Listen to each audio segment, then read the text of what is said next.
दोस्तों स्वागत है आपका मेरे YouTube चैनल इंग्लिश बाबू पर। और आज मैं फिर हाजिर हूँ आपके साथ एक नई स्टोरी लेकर।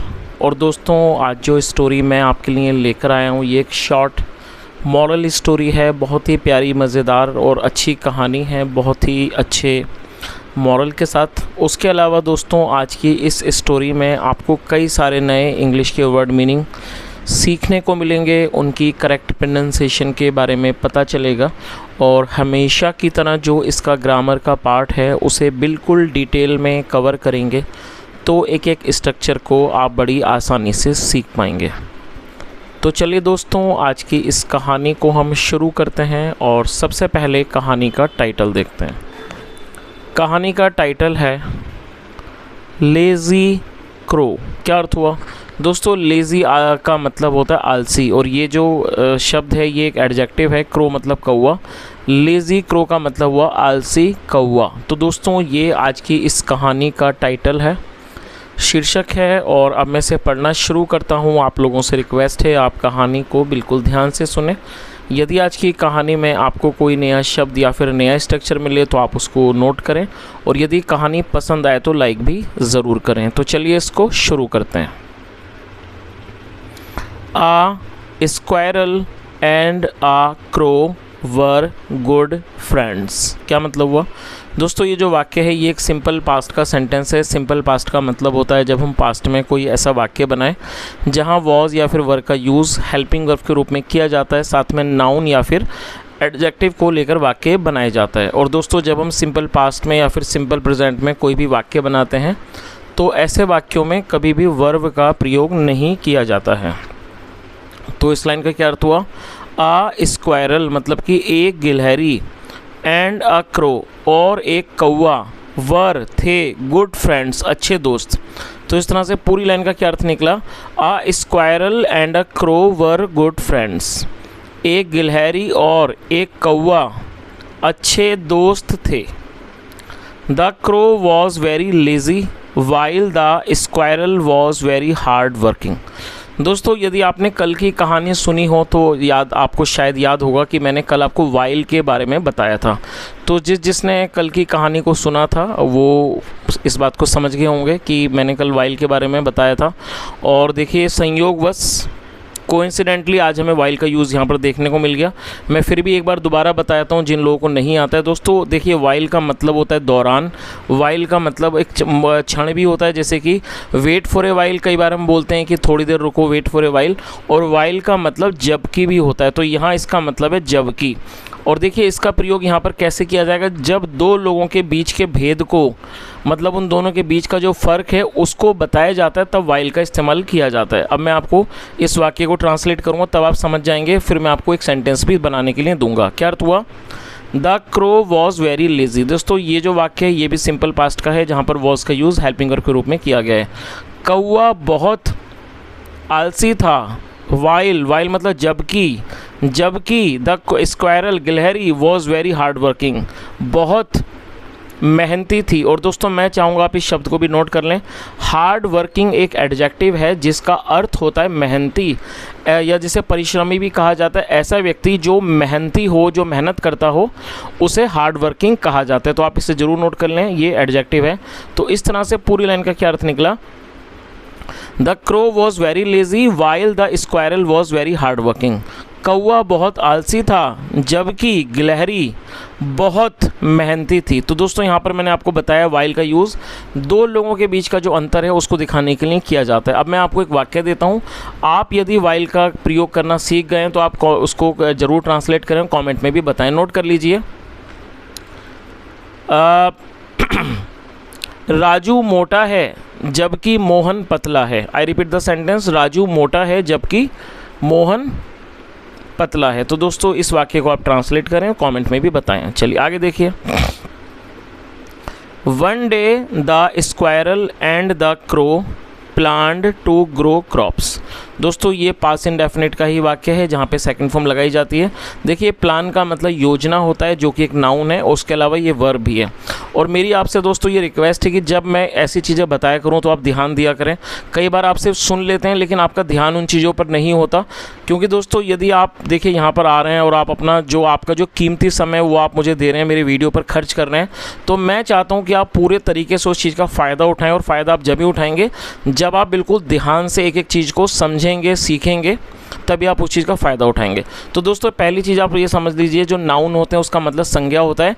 तो प्लान एक नाउन भी है जिसका मतलब होता है योजना। उसके अलावा ये एक वर्ब भी है, मतलब इसको आप क्रिया के रूप में भी प्रयोग करेंगे जिसका मतलब हो जाएगा योजना बनाना। अब देखिए यहाँ पर इसी शब्द को वर्ब के तौर पर प्रयोग किया गया है और ये पास्ट इंडेफिनिट का अफर्मेटिव वाक्य है। और आप ऑलरेडी इस बात को जानते हैं कि पास्ट इंडेफिनिट में सेकंड फॉर्म लगाई जाती है। तो सेकंड फॉर्म में ये आप इसकी स्पेलिंग को नोट कर लीजिए, PLANNED। प्लान जो है वो फर्स्ट फॉर्म है, और जब इसमें हम एक बार और एन लगाएंगे मतलब PLANNED, तो ये सेकंड फॉर्म। तो फिलहाल ये हो गया सेकंड फॉर्म। अच्छा, दूसरी बात दोस्तों ये देखिए कि इस वाक्य को बनाने में दो वर्ब का यूज़ किया गया है।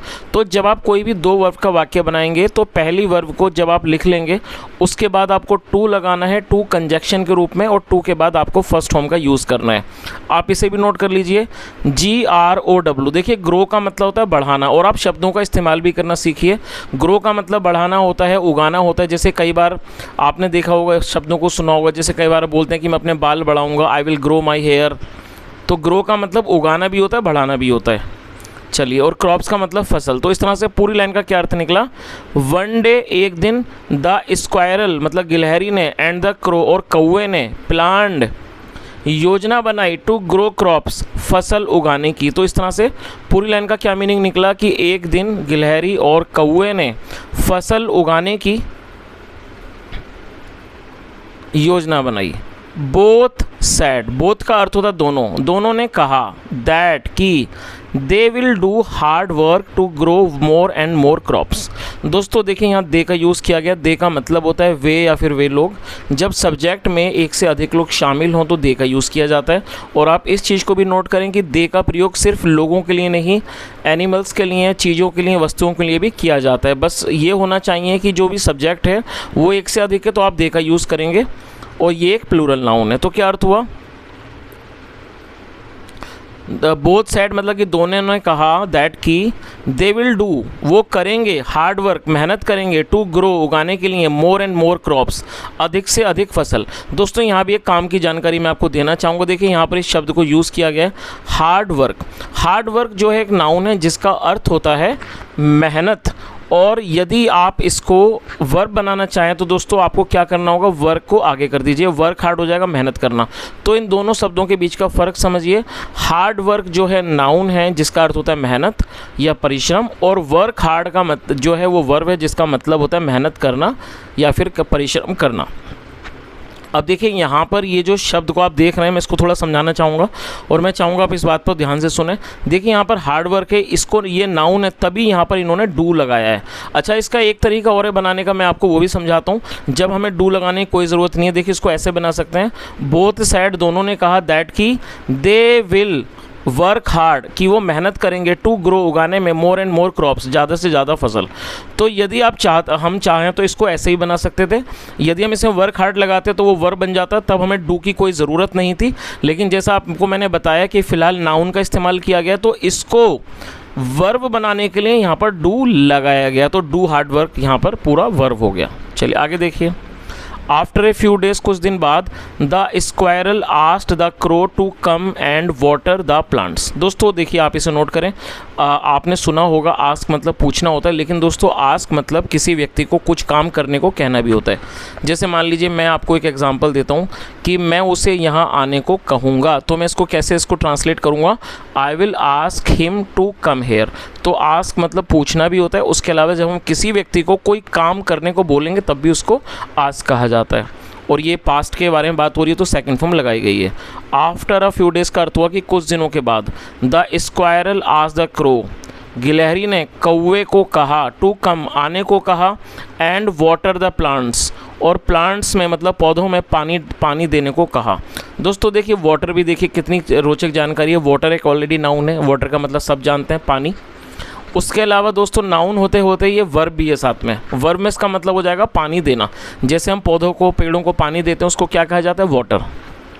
और एक माउथ वाटर भी होता है जिसका मतलब था मुंह में पानी आना। जैसे कई बार हमने कोई चीज़ ऐसी देखी, कोई स्वादिष्ट चीज़ हमें देखी, या हमने खाने के बारे में बात की, तो ऑटोमेटिकली जो ऐसा होता है कि हमारे मुंह में पानी आता है, उसको भी माउथ वाटर कहते हैं। जैसे कि हिज माउथ वाटर्ड, उसके मुंह में पानी आ गया।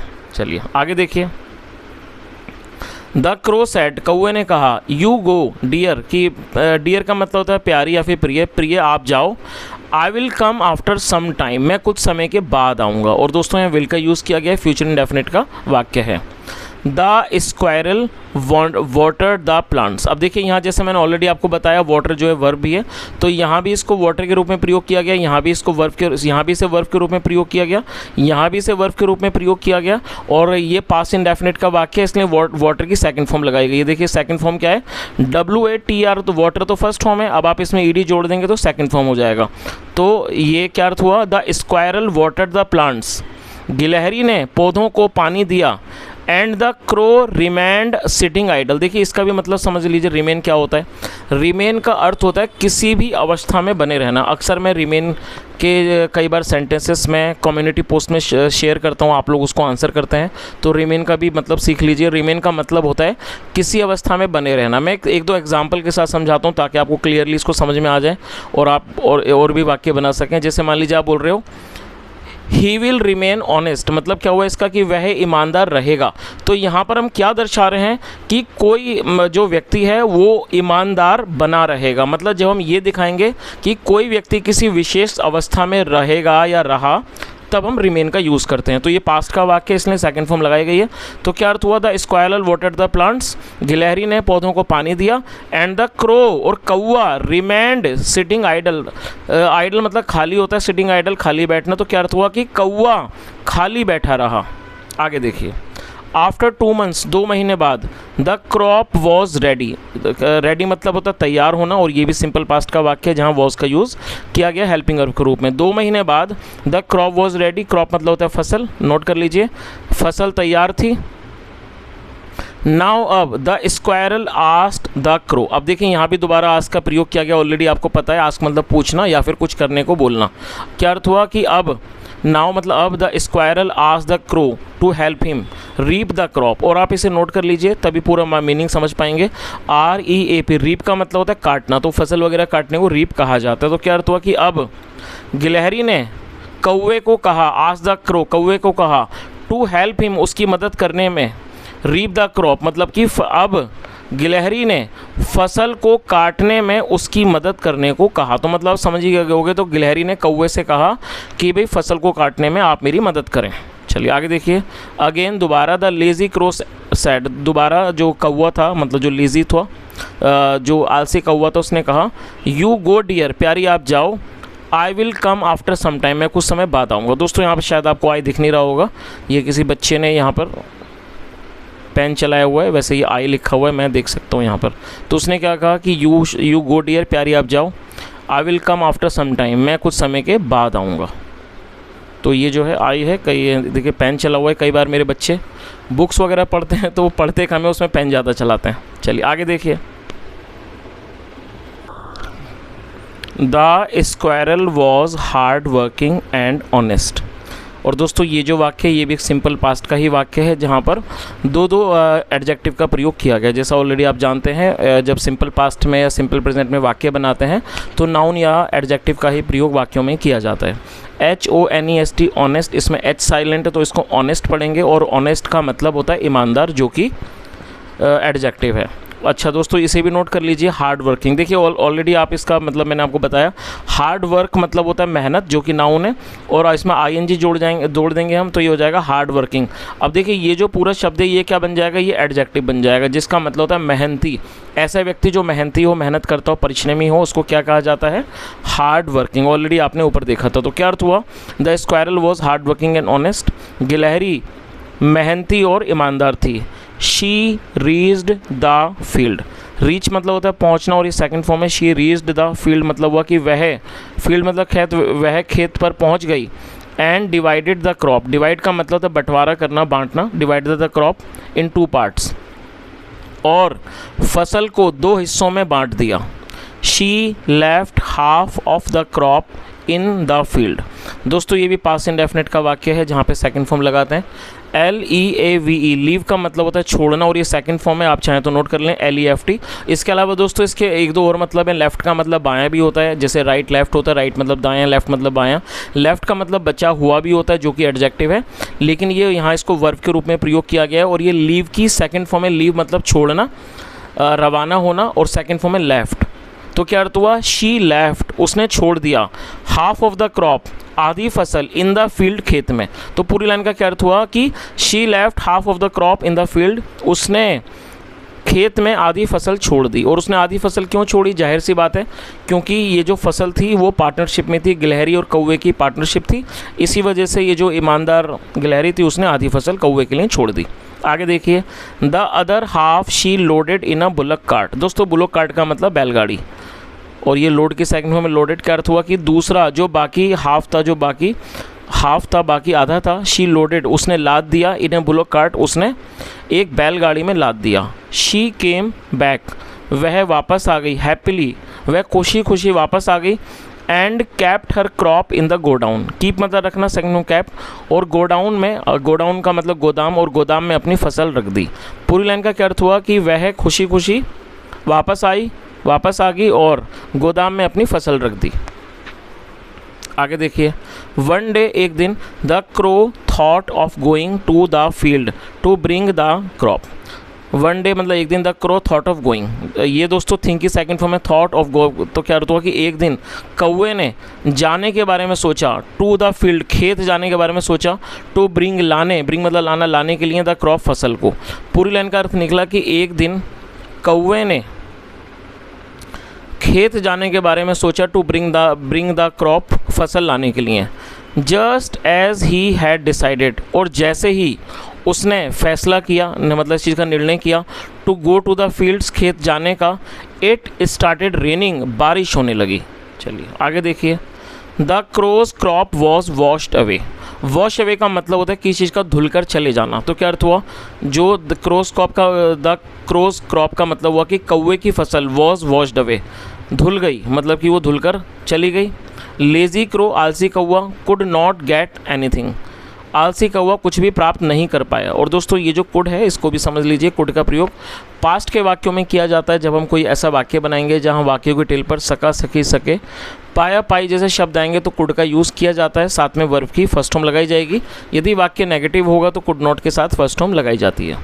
तो क्या अर्थ हुआ? Lazy crow could not get anything, आलसी कौवा कुछ भी नहीं पा सका। Even the crow's share was the outcome of the hard work of the squirrel. चलिए दोस्तों, इवन कब लगाते हैं? इवन के कई मतलब, इवन मतलब भी होता है, यहाँ तक की भी होता है। तो क्या अर्थ हुआ कि इवन द क्रॉस शेयर, यहाँ तक कि जो कौवे का शेयर था, मतलब जो कौवे का हिस्सा था, वॉज द आउटकम, वो रिजल्ट था, परिणाम था, ऑफ द हार्ड वर्क, परिश्रम का, ऑफ द स्क्वायरल, गिलहरी का। तो पूरी लाइन का क्या अर्थ हुआ कि यहाँ तक कि जो कौवे के हिस्से का जो हिस्सा था वो भी क्या था? वो गिलहरी के मेहनत का नतीजा था। आउटकम मतलब नतीजा। विच वॉज वेस्टेड, जो बर्बाद हो गया, व्यर्थ हो गया। वेस्ट मतलब बर्बाद होना, व्यर्थ होना, जो कि क्या हुआ? व्यर्थ हो गया। ड्यू टू क्रोज लेजीनेस, कौवे के आलस से, कौवे के आलस के वजह से। ड्यूटी मतलब की वजह से, और क्रोज लेजीनेस कौवे का आलस, कौवे के आलस की वजह से। तो दोस्तों इस तरह से, और आप इसे दोस्तों लेजीनेस बताना भूल गए। लेजीनेस नाउन है, लेजी एडजेक्टिव होता है, लेजीनेस नाउन है। लेजीनेस का मतलब होता है आलस। लेजी मतलब आलसी और लेजीनेस मतलब आलसपन या फिर आलस, और ये नाउन है। चलिए, तो दोस्तों इस तरह से छोटी सी कहानी ख़त्म होती है, और मैंने अपनी तरफ से पूरे कोशिश की एक एक चीज़ को समझाने की। यदि आपको आज का वीडियो पसंद आया हो, आपने कुछ सीखा हो, तो आपसे रिक्वेस्ट है आप वीडियो को लाइक करें, शेयर करें, दोस्तों के साथ शेयर करें, उन दोस्तों के साथ शेयर करें जो लोग इंग्लिश सीखना चाहते हैं। उसके अलावा जो भी वीडियो के बारे में, आज की क्लास के बारे में आपका अनुभव हो, कमेंट में ज़रूर बताएं। कोई फीडबैक हो, कोई ऐसा जिससे आप चाहें कि आप शेयर करना चाहते हैं, आप और चाहते हैं कि वो फीडबैक आप शेयर करें, तो कमेंट में ज़रूर बताएं। और यहाँ तक बने रहने के लिए thank you so much. Have a nice day and bye.